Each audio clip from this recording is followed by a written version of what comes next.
As the resident retro game nut here at Stop Skeletons from Fighting, even I occasionally roll my eyes at the sight of another indie-developed throwback to the 8-bit and 16-bit era. Some of my earliest gaming memories were playing Mega Man, but let's get real here, folks. It's 2016. Mega Man will be 30 next year. Your retro-inspired throwbacks gotta bring the goods to the table. Just tugging at nostalgia strings ain't gonna cut it. True Fun Entertainment's first foray into the genre, 2013's Rad Raygun, earned my recommendation at the time, but this genre has only grown more crowded in the years since. And yet, their Mega Man-inspired 80s parody has returned in the form of Super Rad Raygun, a bigger, tougher, longer, and slightly more expensive sequel. I'm happy to report that True Fun continues to be a team to watch. Super Rad Raygun is not only an enormous improvement over the original, it also has enough interesting hooks to make it a retro throwback absolutely worth your time. The year is 1980X, and robotic communist sympathizers have been aiding Soviet forces in their plot to destroy the good old US of A. There's only one portable robot that can sock it to the Soviets in the name of Old Glory, Rad Raygun. If it's somehow not clear from the footage, Super Rad Raygun is a giant love letter to 1980s pop and political culture. Outside of just the monochromatic aesthetic harkening back to Nintendo's original Game Boy, True Fun crammed jokes and references into almost every level, enemy, and dialogue sequence. Like last time, Super Rad Raygun is probably more clever than it has any right to be, and even a slightly jaded 30-something like me laughed out loud numerous times throughout Rad's globe-trotting adventure. Humor in video games is tough, but the writing and visual gags here make it look effortless. What I found incredibly enjoyable was not just Super Rad's writing, but how it carried itself through the story. The law of sequels dictates that sequels need to be bigger, but bigger pieces don't always fit together the same way as when they were smaller. Super Rad adapts to a much larger campaign by starting off as a nostalgia-fueled romp through 80s pop culture, and then slowly morphing into a genuine political satire of the Cold War. True Fun have described Rad Raygun as Mega Man meets Forrest Gump. Like Forrest, Rad finds himself at the center of many of the decade's defining moments, but if you'll remember, while that film was lighthearted, it didn't always skirt around the seriousness and complexities of the times. True Fun keeps tongue firmly in cheek, keeping a sarcastic, humorous tone and never soapboxing, but also not pretending, if I can borrow a joke used in the game, that the choices in war are simply black and white. It was all jokes and fun times when the game was only 5 levels long, but that tone doesn't hold when you extend Rad's journey to places like South America, South Africa, China, and spend a little more time in the Middle East. It's hard to shake the sense that True Fun cracked open a history book in search of fodder for parody and found it increasingly difficult to just write jokes. Don't get me wrong, the jokes don't stop and I never felt like the game was lecturing me, but that the game doesn't end exactly how I thought it would from the outset is very impressive. The results is a more mature game than I was expecting, but still a clever and entertaining one. Super Rad also sees major overhauls to the gameplay. Rad's maybe too useful jetpack has been relegated to the game's smattering of flying segments, and the backslide has been toned down, but his abilities are now fully customizable. Rad has a handful of abilities that you collect through the early stages of the game, an arc shot, a backlight, but at baseline they're not incredibly helpful.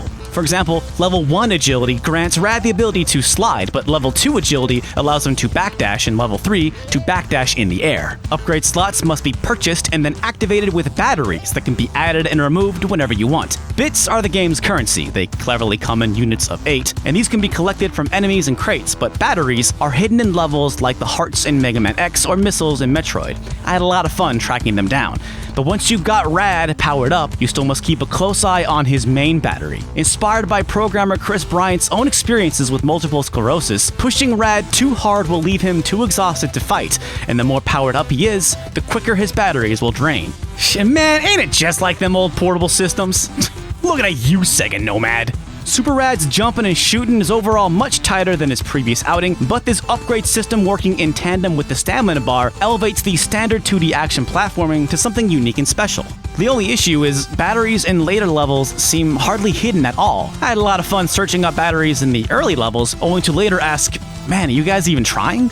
Perhaps this is because by that point you don't really need more batteries, which speaks to Super Rad's minor issues with balance. Once you start unlocking your abilities in the level 4, level 5 range, Rad starts to feel a little overpowered. Levels and enemies do become tougher as you progress through the campaign. Ignoring Rad's upgrades will get you into trouble, and it's definitely a compliment that I was so captivated by the upgrade system, but I personally wished Super Rad Raygun had presented more challenge to me.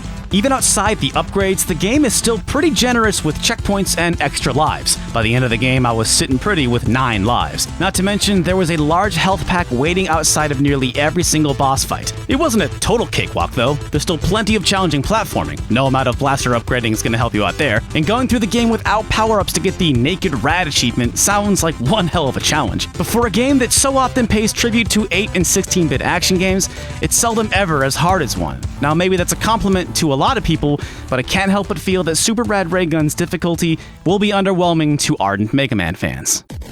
The original Rad Raygun featured a superb soundtrack by Phantom and K. Like Super Rad's campaign, the soundtrack has grown much larger and does not disappoint. Phantom and K's original pieces appear alongside some new material, though soundtrack duties are this time split with Bubble Pipe Media. Both musicians come correct, but Phantom and K proves to be a tough act to follow. Bubble Pipe's organic-sounding drums and warm, synthy jams are more ambient and stand in slight contrast to Phantom and K's massive, filthy chiptune bangers. Minor overall style issues aside, it's probably one of the greatest indie video game soundtracks ever made. Upgrading your purchase to get that soundtrack is highly recommended, though certain sound effects like collecting bits layer over each other and the result is deafening for anyone wearing headphones. Adjusting the audio settings and the options did little to fix this. And maybe I'm the only one who would complain about this, but some songs don't loop properly and lose a beat or two when they start over. Still, I will be keeping this soundtrack on my phone for the foreseeable future. In spite of its difficulty and balancing issues, Super Rad Raygun still proves engaging on its own terms. Level and enemy design offers lots of variety throughout, and of course, I was hungry to see what jokes were coming up next and was pleasantly surprised to see the story take some unexpected turns. At launch, the game features a few minor glitches that will hopefully be ironed out in future updates, but even with that, I found returning to 1980X to be an enjoyable outing, one that comes easy to recommend. Thanks for watching. If you want more reviews and documentaries, usually with a retro gaming focus, I recommend hitting that subscribe button. And if you're already a subscriber, make sure you click the bell next to the subscriber button to assure that you'll receive updates on new Stop Skeletons from Fighting videos. And we'd like to cover more indie games in the future. After saying something nice in the comments, give us some recommendations. We are a Patreon-supported show and cannot thank all these fine people enough for their generous support. If you'd like to see your name here and support the show, click the Patreon logo and give what you can. Thanks again for watching, and we'll see you again real soon.